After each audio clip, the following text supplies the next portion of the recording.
Nurture our knowledge.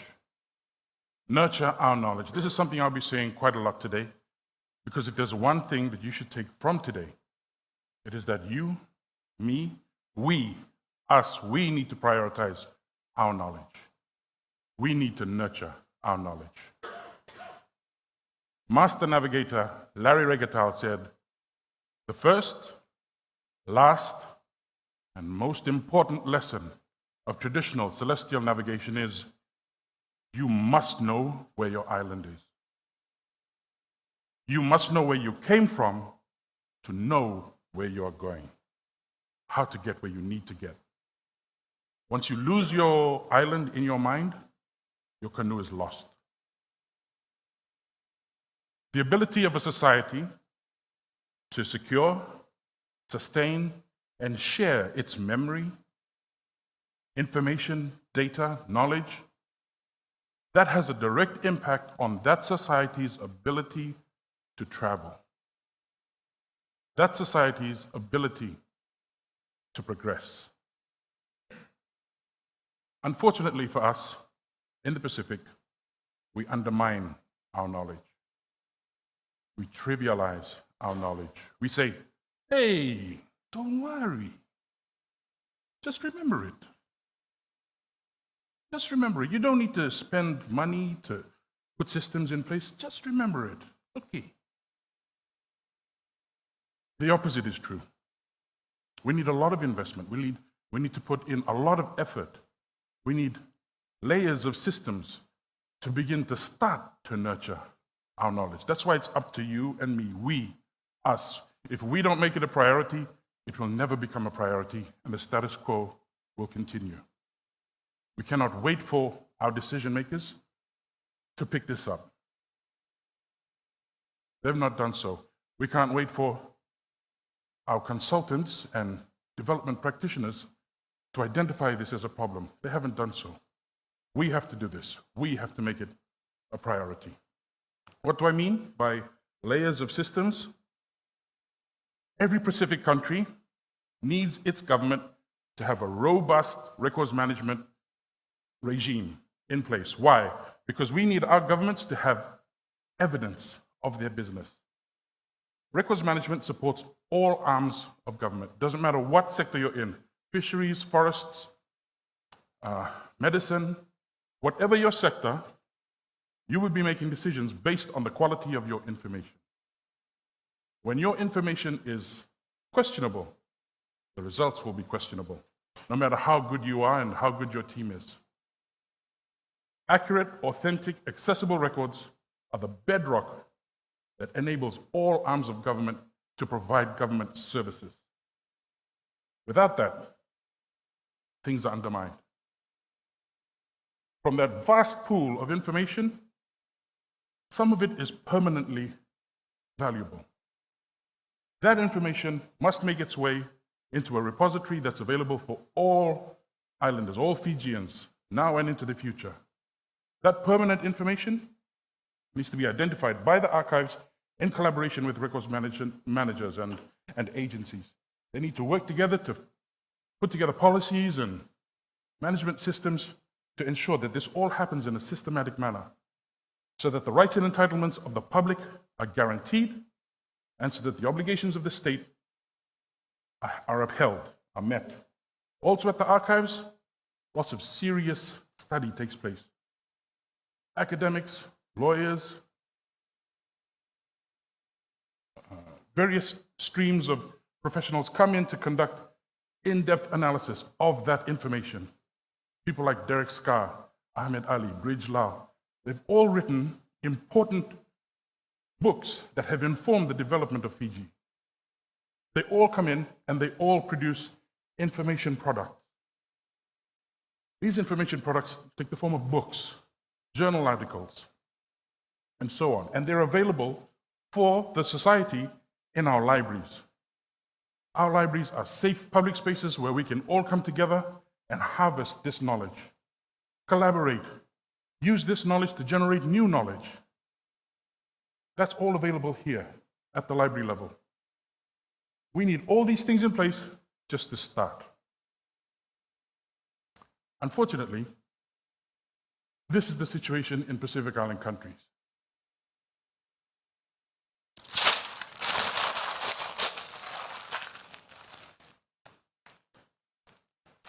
This is how we treat our knowledge.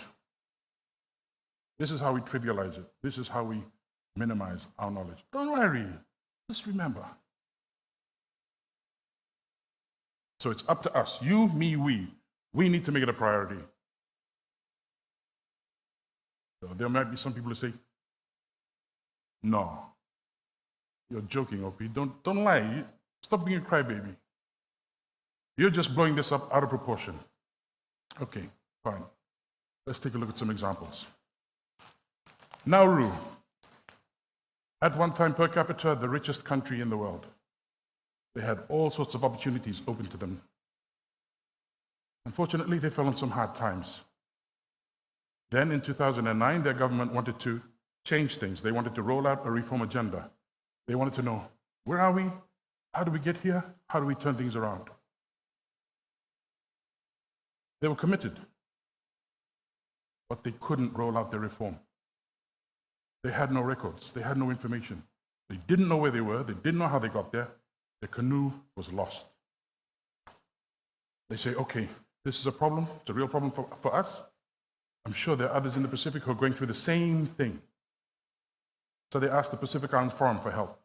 They made a submission. They said, let's flag this as a development problem in the Pacific because we need programs and resources to address it.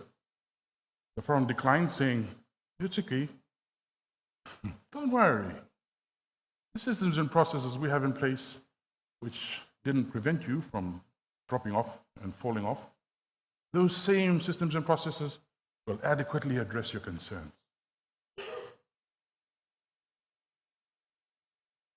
So they told Nauru, no, it's okay. Ironically, 4 years later, when trying to track the Millennium Development Goals, they issued this report showing that there's a lack of data in the Pacific. The very problem that Nauru told them. There's no data. Where there is data, it's questionable. So they extrapolate, they guesstimate.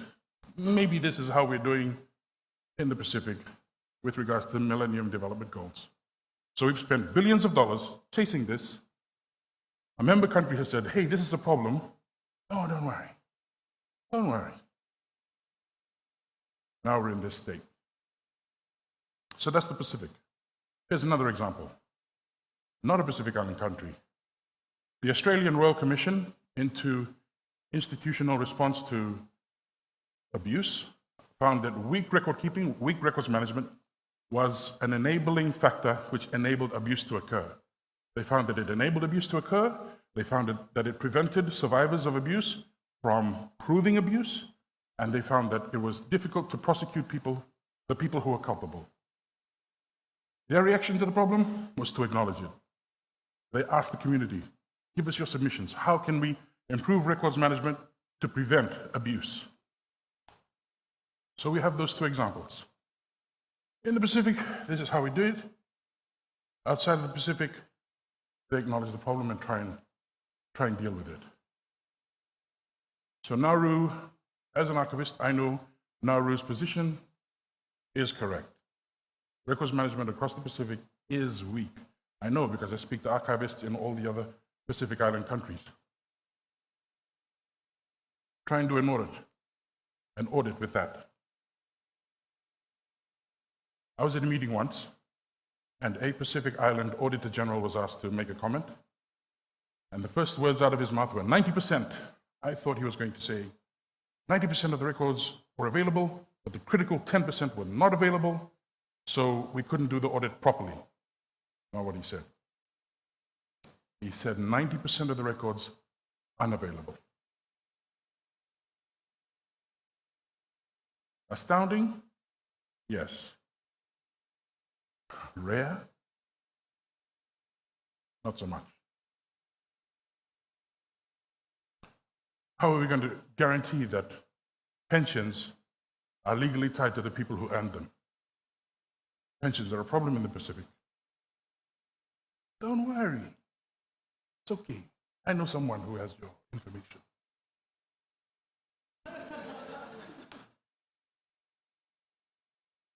How many people have had their right to vote taken from them because of bad electoral records?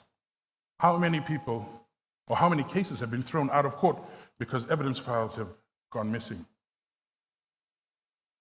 Our knowledge is important because it safeguards all these things. If we don't put our knowledge in place, all our government services suffer. If we don't make the priority, it won't become a priority. We need to nurture our knowledge. But so far we've just talked about governance, the governance implications of poor knowledge, poor records. That's only half of the equation. The other half is a moral equation, is a moral question. So far here, we're questioning accountability and transparency and the efficacy of public administration. The other question is a moral question about our identity and the society we want to build for our children and their children. Because quite literally, the decision made in this space, the decision made on this matter, determines how our children and their children know, how they know, what they believe about themselves, how they see the world around them, and whether or not they're equipped and emboldened to meet the challenges of their time, or not.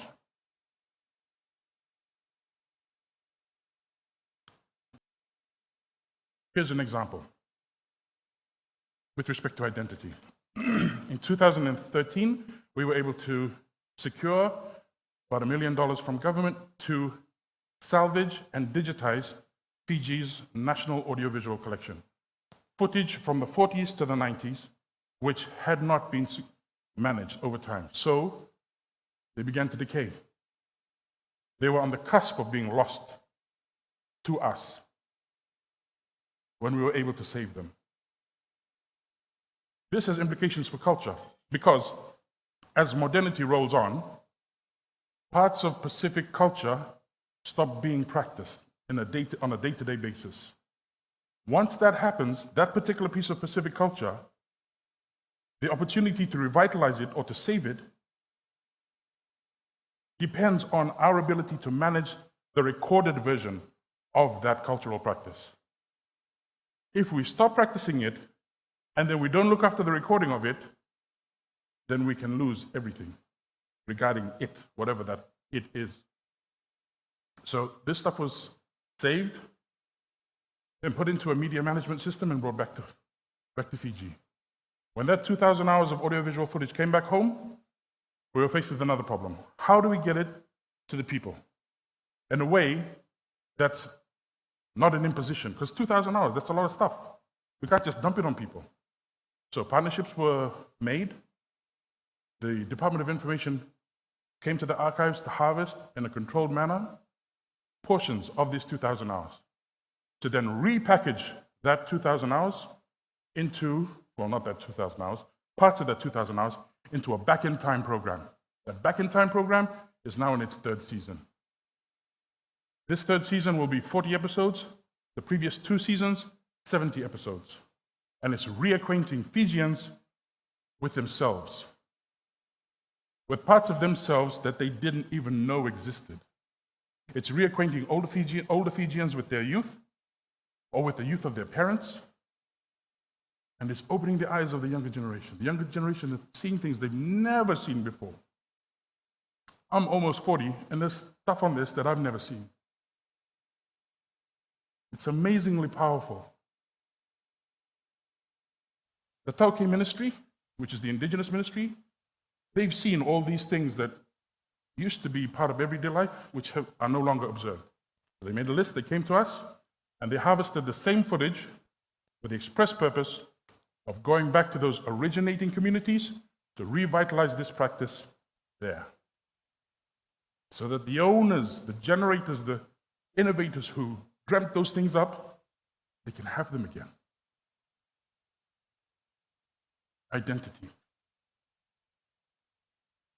These are just some snippets from that 2,000 hours.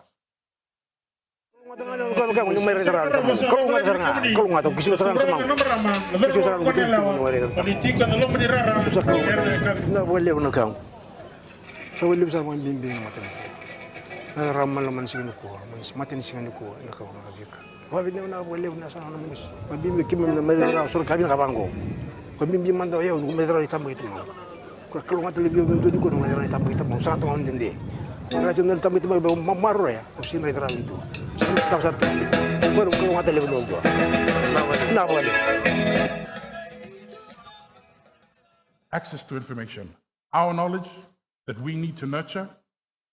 When we enable our communities to have access to what's theirs, it builds their confidence. Builds their confidence in themselves, in their families, in their community, builds their confidence in the state to look after their heritage and to be able to provide it to them. And then they're then in a position to be able to consider other communities. Our knowledge is a vital resource and a powerful tool to help us build the society we want, build the nation we know our children deserve. Because we're able to go back to our knowledge and say, use authentic historical material to demonstrate that all of the races in Fiji have been here for a while. All of the races in Fiji have put their shoulder to the wheel. All of the races in Fiji are building Fiji. Fiji is theirs. Fiji is mine. Fiji is yours. We are all in the same canoe together. We are all paddling in the same direction. When we show heritage in that way, it's difficult for demagogues to get up and say, no, you can't stand next to you, and you can't sit next to you, and you shouldn't even be in the room. We can counter people who say, or who use extreme versions of identity politics to divide us. It's not just, culture, something to make us feel good about ourselves. These are our building blocks left to us by our ancestors. It's up to us if we want to use those building blocks to build for our children. Nurture our knowledge. It supports government administration, makes sure that we get the services we need, makes sure that we can hold our government to account, and then it does this as well. Helps us know ourselves, helps us build what we want for our children.